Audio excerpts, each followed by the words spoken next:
A radio show host in Seattle called Paul Gallant. You are definitely living in the hindsight world today, Paul. Do you feel there's been a consistent theme with the interceptions? I think every interception really has a different story. I was just kind of curious what Paul gets to say. You got f***ing grow, mother. Are you kidding me? Paul Gallant, what the hell is wrong with you?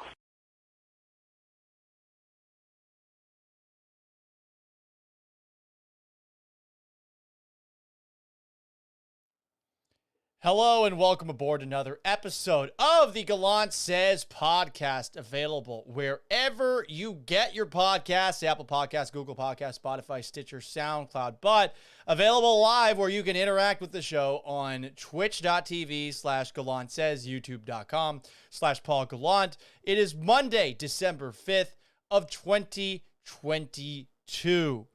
An interesting day in the world of Houston sports.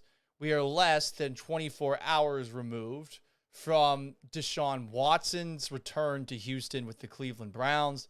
He played poorly, but he and the Browns took down the Houston Texans 27-14 in a game where the Browns didn't even score an offensive touchdown.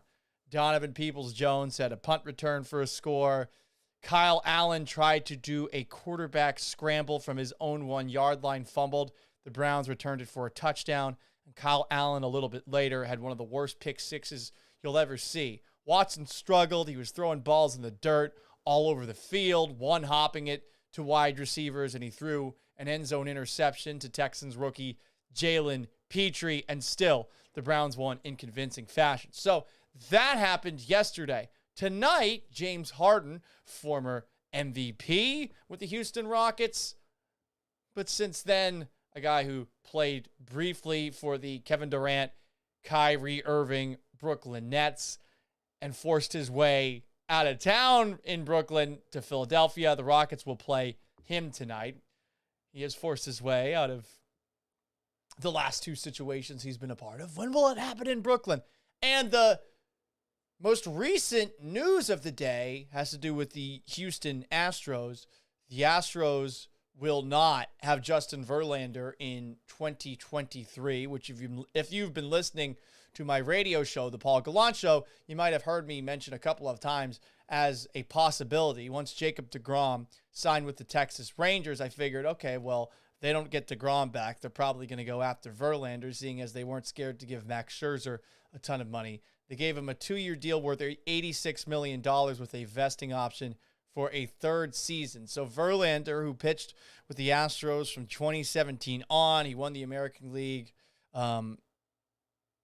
Championship Series in 2017, MVP.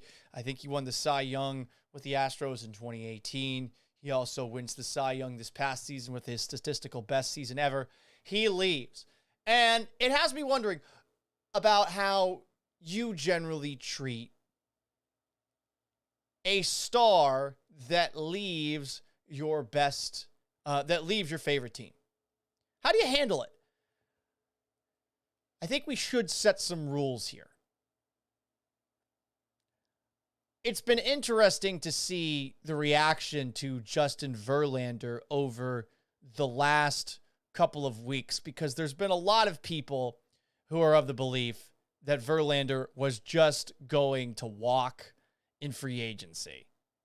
Because think about it, the Astros have a ton of starting pitching. They have Framber Valdez, who was a Cy Young Award finalist. They have Christian Javier, who from the second half of the season on might have had the most filthy stuff in baseball and had incredible statistics when it came to strikeouts this past season. You have Lance McCullers and his filthy stuff as your third starter. Maybe not the most consistent guy, but definitely somebody that's, I think, a challenge when he is on his best game. You have Jose Urquidy and Luis Garcia in your 4 and 5 spots. Those guys are pretty damn good. And then you have young Hunter Brown, who came up at the end of last season, pitches an awful lot like Justin Verlander as a potential 6th starter, bullpen arm too for long relief. You have a ton of pitching depth.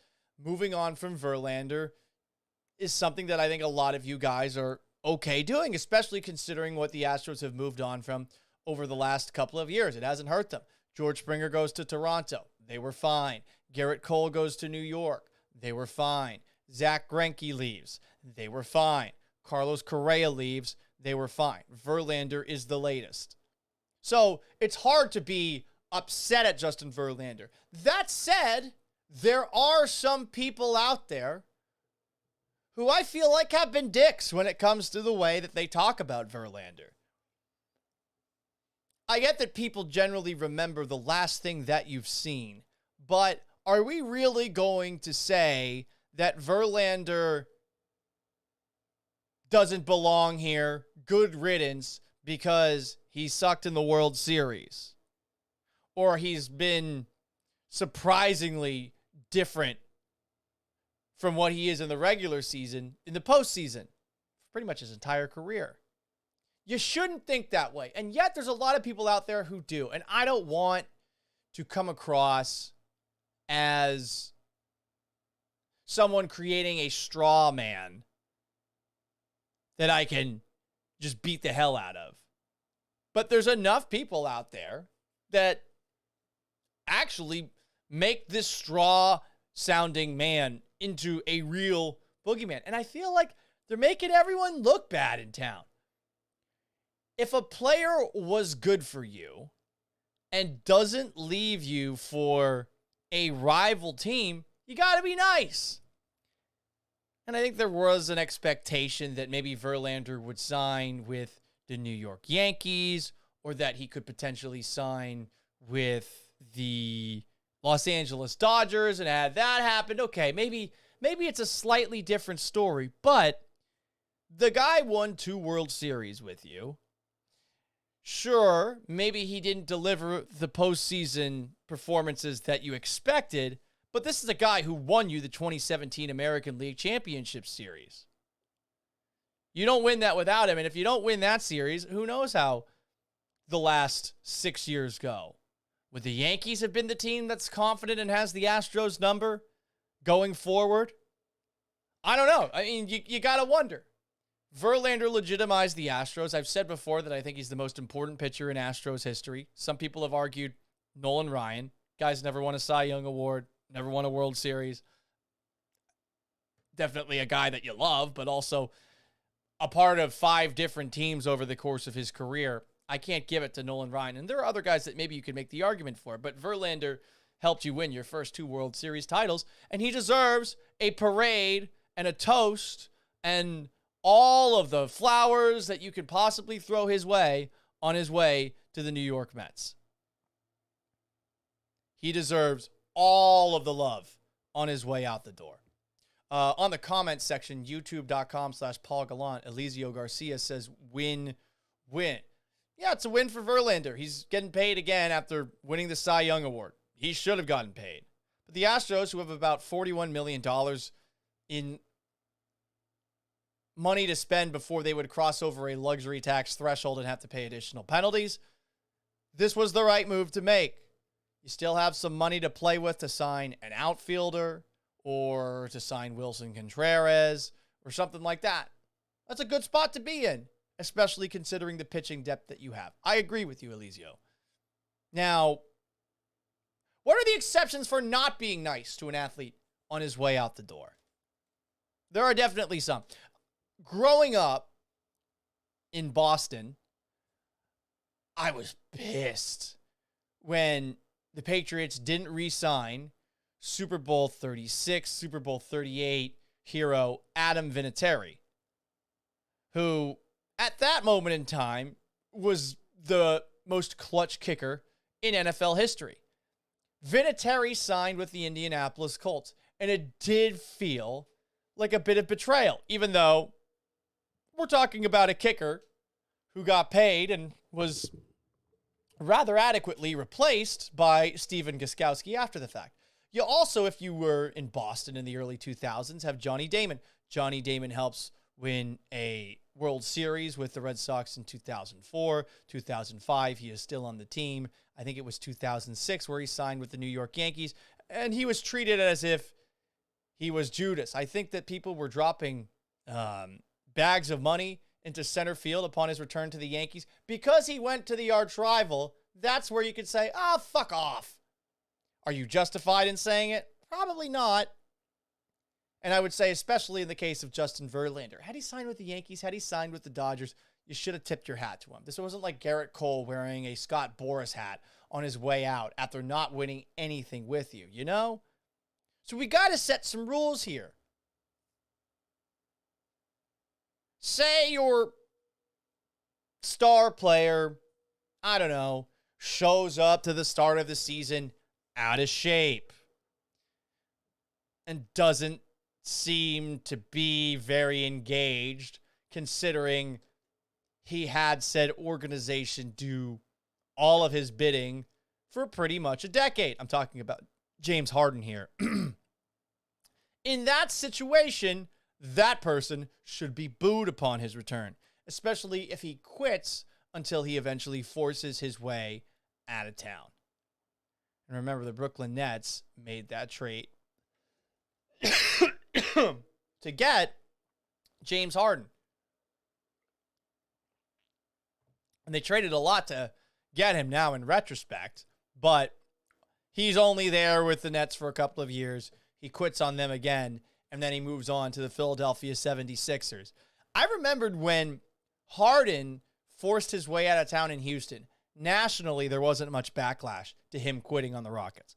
I thought it was a joke. I thought it was bullshit. There's a lot of understanding for him leaving the team. And yeah, the Rockets have sucked since Harden left, and maybe they had gotten to a point where they could only suck going forward. But the way that Harden left was such a fuck you to everybody in Houston that I think still that you should have zero positive thoughts towards that guy. Because unlike with Justin Verlander, who won the equivalent of Harden's MVP with a Cy Young award, Verlander had one postseason moment. It was the 2017 ALCS.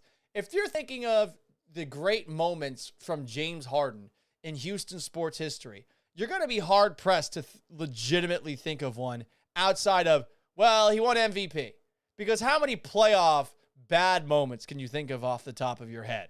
Like the time he was on the bench during that comeback victory against the Clippers, Game 6, I think it was 2015. You have him getting swatted by Manu Ginobili at the end of a game against the Spurs, a bunch of horrible stat lines along the way, being a part of that team that missed 27 straight threes against the Golden State Warriors in Game 7 of the 2018 series, not being able to take advantage of an injured Kevin Durant in a Rockets-Warriors series a couple of years later. Like, it goes on and on and on and on about things that with Harden you should be disappointed about. Harden should be dead to you. If the guy quits on you, doesn't matter if you've had good memories along the way, you shouldn't root for him. Russell Wilson, same situation. Yeah, he won a Super Bowl with the Seahawks, but he was more along for the ride. That defense won that Super Bowl with the 43-8 Super Bowl victory that they had over the Denver Broncos. If you quit your way out of town or passive-aggressively whine your way out of town like Russell Wilson did, yeah, fuck that guy on the way out. And I suppose that's an irrational way to go about things because sometimes the team in question is an absolute dumpster fire. I'm talking about the Broncos. Or maybe the team in question did some things that you could actually understand why the star in question might be frustrated. And to an extent, you could see that with the Seattle Seahawks and Russell Wilson. But now that everything's played out the way that it has, it's hard to look at it from that same perspective. And then, of course, you have the guy who quits on his team, quits on his teammates, tries to force his way out of town, gets involved in a scandal where he commits sexual misconduct with woman after woman after woman after woman. And that's what you have with Deshaun Watson. I am shocked that there was anybody outside NRG Stadium going into this game in support of Deshaun Watson. I saw Landry Locker tweeted out a picture of two absolute nerds who were standing out about and holding two just shittily designed signs. One said Watson for president. The other one said they lied. It wasn't original. The art looked like shit. I suppose now there's a viral photo of those two that's going around. You can check it out on Landry Locker's Twitter feed. Shout out to Landry Locker, who had me on the into the locker room, which is his little YouTube show. I say little, that sounds passive aggressive. His YouTube show that he does after every single Texans game talked about my experience in the press conference room. But Deshaun Watson, no one should like the guy, despite him being probably the best quarterback in Texans history. You could make an argument for Matt Schaub, I guess, and probably in recent Houston history, just the best quarterback at all. We have to set some rules here. But if the guy's won 2 titles for you, you gotta be nice, be kind to him out the door. And there's too many people when it comes to Justin Verlander that are essentially saying things along the lines of, yeah, well, he sucked in the playoffs. Good riddance. No, too much of that.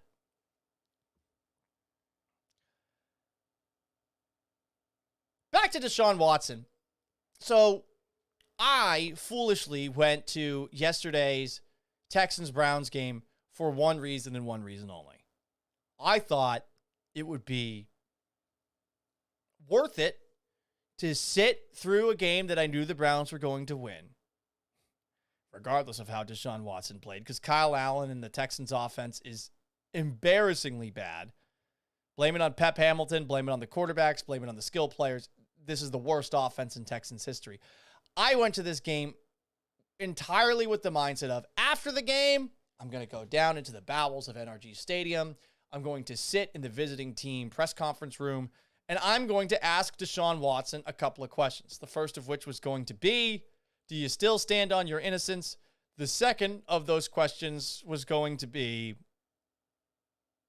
about why he wanted to be traded from the Houston Texans.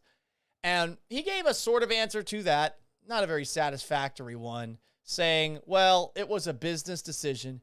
It was a tough business decision.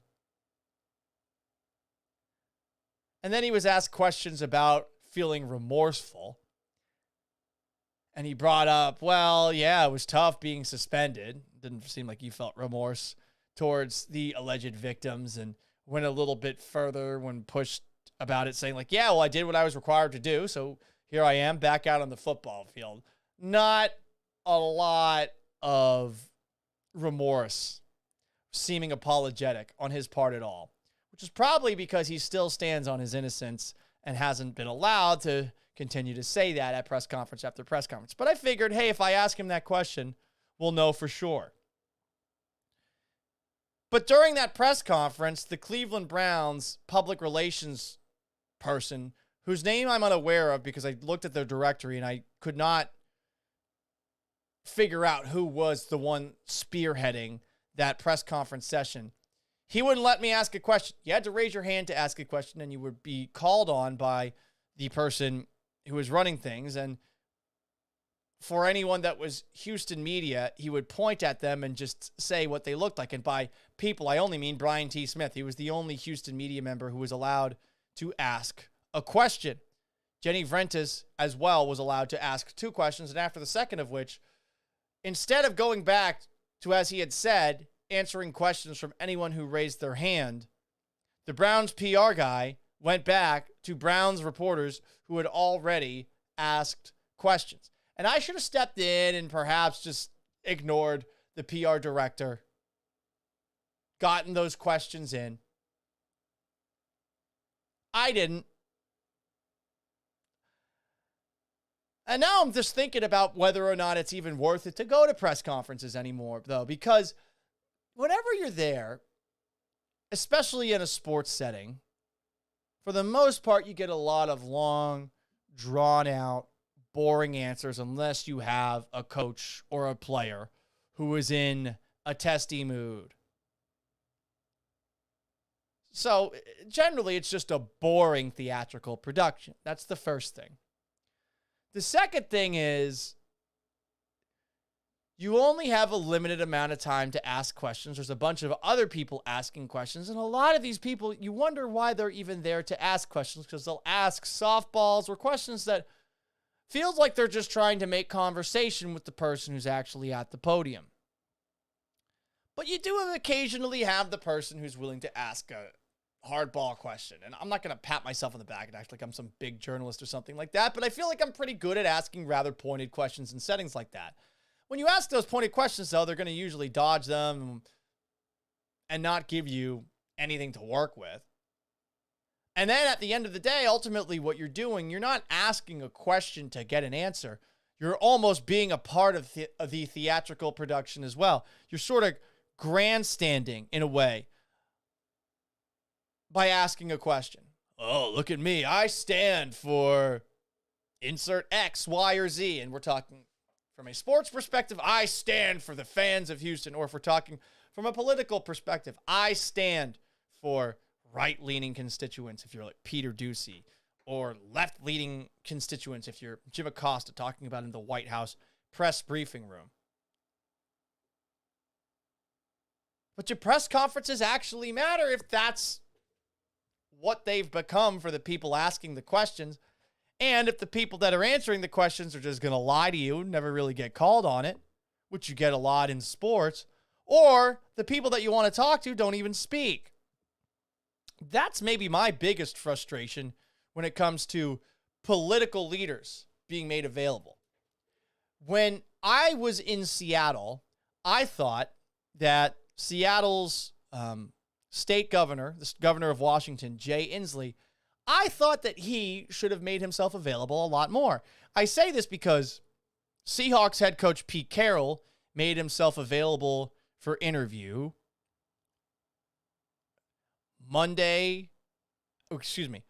every single Sunday after a game, Monday with the flagship station of the Seahawks, which I used to work at. We used to get to sit down with him for 30 minutes. A press conference later on Monday, a press conference generally on Wednesday, and a press conference on Friday. All of those press conferences, he's available. So we're talking like 5 to 6 times a week. Meanwhile, some politicians you see once a month, or in the case of the president these days, you get to ask questions to a press secretary.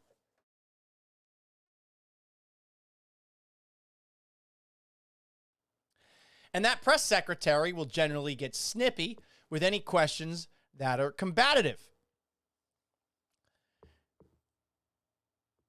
They'll talk around the question. They'll give their own facts to distract from the question. And that's become theatrics too. So do press conferences actually matter anymore when that's all they are? In the political world, it's grandstanding by reporters with PR folks standing up there doing their best to deflect all questions. Or it's just a bunch of softball questions in a sports setting with a lot of boring coach speak, player speak from these guys. I suppose that there is a use to them because now you have less and less and less and less access to players. Less access to coaches too. So you know that at the very least you're going to have this one availability to ask whatever question you want to ask, whatever you're curious about. But that's it. And sometimes you don't even have an ability, as someone who's sat in those settings, sometimes you don't even have the ability to ask a question. Sometimes you aren't able to talk over enough of the other reporters to ask a question. When you have somebody like the PR director for the Browns who is calling on one person at a time over and over and over again, when you have a setting like that, it actually can, get everybody to ask their questions. But in the situation with Deshaun Watson, I probably should have known that this guy was going to go out of his way to make sure that only people that he knows, only people that he's familiar with get to ask questions.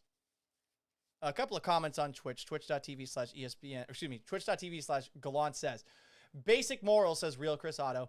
Basic reporters want clicks and are afraid of repercussions. Well, the funny thing is, Chris, the best way to get those clicks is to ask a confrontational question. The repercussions might come after the fact. And if we're talking about people who are reporting on like a college sports team or something like that, yeah, that's probably not going to work for you long term. But in the NFL or in a professional sports league, assuming you're not somebody who's writing a daily blog or something like that,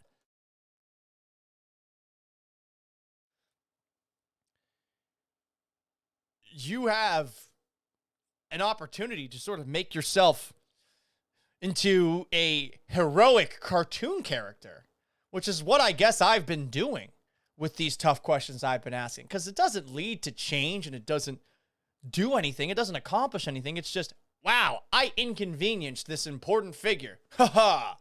That's it.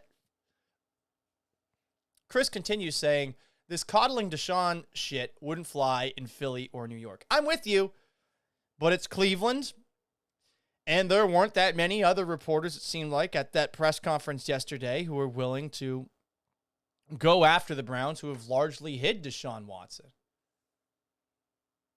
And it was really funny to see that article on ESPN that Adam Schefter put out where he's like carrying water for the NFL, essentially saying like Watson's made progress in his therapy sessions. How? What's the therapy been? But Watson's keeping that close to the vest. Before we hit the road, I did want to give what I believe to be the definitive top 5 teams in the National Football League. These are the only 5 teams that I think have a chance at winning a Super Bowl. I know there might be somebody that comes late into the conversation that upsets a team or two, but I don't see any teams other than these 5 winning the Super Bowl this year. Number 5, it's the Kansas City Chiefs. Patrick Mahomes is still Patrick Mahomes, even without Tyreek Hill. Now, they're less explosive without Tyreek. Travis Kelce has not been the Travis Kelce you're used to seeing this year. Maybe time is finally catching up with him. And the Chiefs' defense leaves, I think, a lot to be desired. I don't get why Justin Reed was talking shit about Hayden Hurst, calling him Tyler Higbee, and potentially confusing him with T. Higgins too, and then saying, I'm going to lock that guy down. I don't get what that was all about, and I don't think Kansas City's defense is very good, but they're definitely one of the 5 teams capable of making it to a Super Bowl. Number 4, I think it's the Dallas Cowboys. You saw the 33-point fourth quarter that they had against the Colts last night. It was 21-19 going into the fourth. So, yeah, certainly some questions about Dak Prescott on that team, but the defense, I think, is the scariest in the NFL. They lead the league in sacks. They force takeaways. They punch the ball out. Number 3, it's the Cincinnati Bengals, and I have them ahead of the Cowboys because, yes, even with the questions about their defense, their offensive line, Joe Burrow is awesome, and he's 3-0 against Mahomes. I think the real question that you have is, are they going to be able to protect Burrow this time around in a playoff game? And if the bar to clear is allowing less than 10 sacks in a game, I think the Bengals are capable of that. 2, the 11-1 Philadelphia Eagles. I'm still having a hard time fully buying into Jalen Hurts in the playoffs.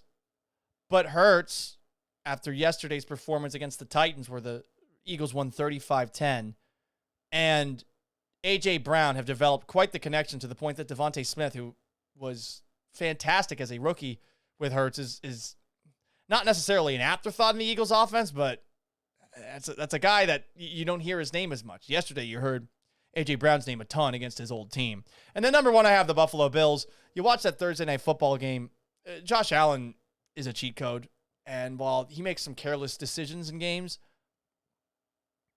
I don't think that they're going to be as common in the playoffs. Maybe right now at this point in the regular season, they are a little bit more common than you'd like.